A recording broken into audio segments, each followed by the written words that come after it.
हरे कृष्ण। हम आप सभी का स्वागत करते हैं आज की मॉर्निंग प्रोग्राम में। आज हमारे बीच में सनत कुमार प्रभु आए हैं। सनत कुमार प्रभु इस्कॉन चौपाटी के बहुत ही वरिष्ठ ब्रह्मचारी इसमें से है। और Govardhan eco village rural development के वो इंचार्ज है।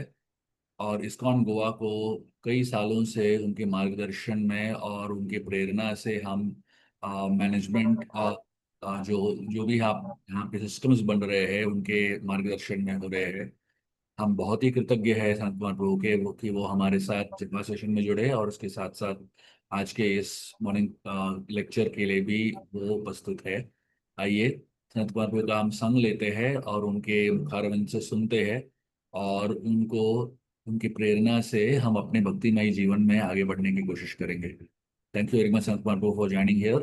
हरे कृष्ण। हरे कृष्ण। ओम अज्ञानतिमिरन्धस्य ज्ञानाञ्जनशलाकया चक्षुरुन्मिलितं येन तस्मै श्रीगुरवे नमः। हाँ, तो आज हम हिंदी में बोलना है ना। Yes pro, Hindi. तो आज हम एक प्रहलाद महाराज जो है उनकी एक प्रार्थना में से एक बिंदु हम चर्चा करेंगे। तो उसमें ऐसे होता है कि नरसिंहदेव का प्रकट होने के बाद हिरण्यकश्यपु का वध होता है। तत्पश्चात नरसिंह देव है प्रसन्न होकर प्रहलाद महाराज को पूछते हैं कि आपको जो चाहिए वो आशीर्वाद आप मेरे से ले सकते हैं। तो उस समय प्रहलाद महाराज के मन के अंदर ऐसे विचार आए कि मुझे ऐसा कोई वरदान नहीं चाहिए कि जो मेरे भक्ति में बाधक हो। तो इसलिए उन्होंने हंसकर बोलना आरंभ कर दिया कि उनके मन में विचार आया कि शायद भगवान जो है मुझे ऐसे समझ रहे हैं कि ये तो बालक है, छोटा बालक है, अज्ञानी है। तो ये मेरी परीक्षा ले रहे हैं। तो इस हिसाब से परीक्षा लेते समय कि जैसे बच्चों को हम लोग कुछ चीज देते हैं जिससे बच्चा आकर्षित होता है, तो ऐसे प्रहलाद महाराज को लगता है कि भगवान जो है मुझे भौतिक आशीर्वाद देकर, भौतिक वरदान देकर मुझे एक प्रलोभन दिखा रहे हैं, मेरी एक परीक्षा कर रहे हैं। और प्रहलाद महाराज जो नारद मुनि जी के शिष्य थे, वो भली भांति आध्यात्मिक और भौतिक जीवन का फर्क अच्छी तरह से जानते थे और उन्हें कोई भौतिक वरदान की अपेक्षा नहीं थी। हालांकि हम देखते कि उनके जो पिताजी थे उन्होंने केवल भौतिक वरदान प्राप्त करने के लिए न भूतो न भविष्यति ऐसी तपस्या की थी। मगर प्रहलाद महाराज को उसके भौतिक वरदान में कोई इंटरेस्ट नहीं था।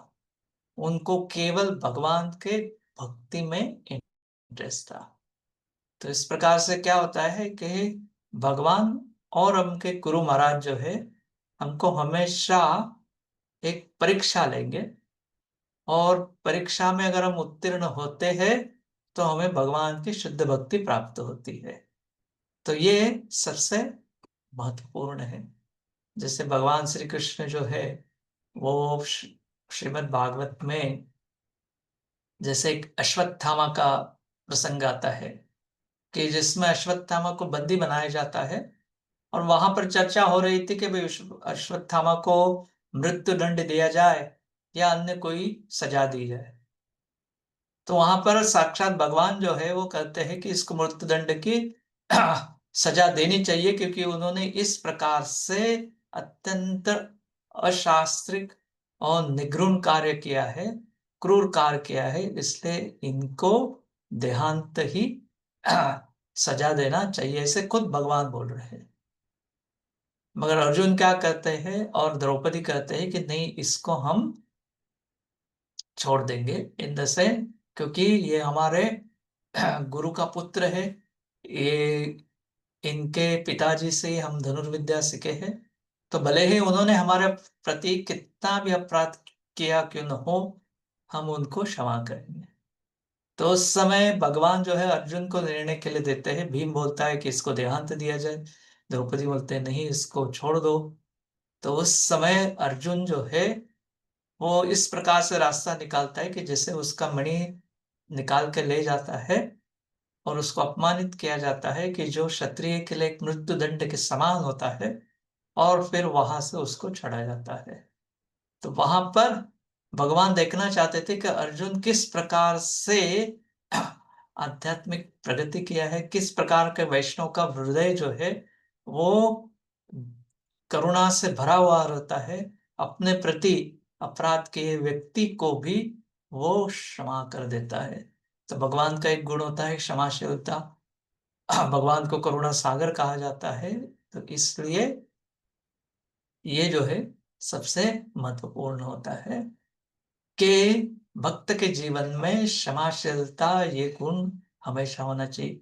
क्योंकि दिन भर के हमारे दिनचर्या के अंदर ऐसे बहुत सारे प्रसंग आएंगे कि जैसे हम अपमानित हो सकते हैं, जैसे हमारे मन के विरुद्ध घटनाएं हो सकती है, और उससे अपना मन जो है बहुत उद्विग्न हो जाता है। कभी उस मन के अंदर क्रोध निर्माण होता है, कभी मन के अंदर द्वेष निर्माण होता है। हालांकि आमतौर पर कुछ निगेटिव चीज, नकारात्मक जो विचार है हमारे मन के अंदर हमेशा छाए रहते हैं।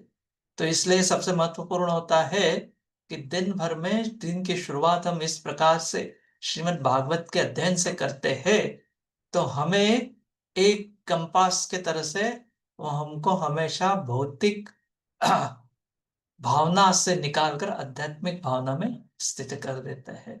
इसी प्रकार से हम देखते हैं कि नारद मुनि जो है उनको ध्रुव महाराज जब मिलते हैं तो नारद मुनि उनको बताते हैं कि ध्रुव, अरे तू तो 5 साल का बालक है। 5 साल के बालक कभी भी वन में जाकर तपस्या नहीं करते हैं। उनका खेल कूद का आयु रहता है। इस आयु में सब बच्चे जो है खेल कूद में मग्न रहते हैं। इस प्रकार से केवल आपके पिता ने आपको आपके गोद में बैठने के लिए अवसर नहीं दिया है, और आपके सावत्र सौतेली जो माता है उसने कुछ अपमानित शब्द बोले हैं, तो आप उसको भूल जाइए और खेलकूद में अपना मन लगा लीजिए। मगर ध्रुव महाराज जो है दृढ़ निश्चयी होते हैं। उनको आह, मन की एक अभिलाषा रहती है कि मुझे ऐसा राज्य मिलना चाहिए कि जो मेरे खानदान में और किसी को प्राप्त नहीं होता, ऐसा ऐश्वर्य मुझे चाहिए। तो जब ही नारद मुनि अपने शिष्य के अंदर दृढ़ निश्चय देखते हैं, तभी उनको मन में यह आता है कि ये अवश्य भगवान को प्राप्त करेगा। क्योंकि भगवान की भक्ति प्राप्त करने के लिए दृढ़ निश्चय की बहुत आवश्यकता होती है। और ये दृढ़ निश्चय किस प्रकार से होना चाहिए कि अगर हमको सबसे पहले ये पूरी तरह से मालूम होना चाहिए कि कृष्ण प्रेम प्राप्ति यही जीवन का मुख्य उद्देश्य होना चाहिए। और अगर कृष्ण प्रेम नहीं है तो प्रेम धन बिना व्यर्थ दरिद्र जीवन। इसका मतलब क्या होता है कि अगर भगवान का भक्ति हमें प्राप्त नहीं होता है तो हमारा जीवन जो है व्यर्थ है, दरिद्र है। तो ये जो है महत्व की जो भूमिका है इस भागवतम से हमें प्राप्त होता है कि कृष्ण भक्ति बिना अपना जीवन जो है उसका कोई कीमत नहीं होता है, पूरी तरह से वो निरर्थक होता है। तो इसलिए हर शिष्य जो है और भगवान का भक्त है वो हमेशा रोज सुबह भगवान से यही प्रार्थना करते हैं कि हे भगवंत, कृपा करके आप मुझे सेवक के रूप में स्वीकार कीजिए और मैं जीवन भर के लिए आपकी सेवा करते रहूंगा। उसके बदले में अगर आप चाहे तो मुझे आपकी प्रेम भक्ति प्रदान कर सकते हैं। तो जैसे कि अभी हम देखते हैं कि हिरण्यकश्यप जो है प्रहलाद महाराज के पिताजी थे, और ब्रह्मदेव के सामने जब ये आते हैं तो बहुत नम्रता से व्यवहार करते हैं।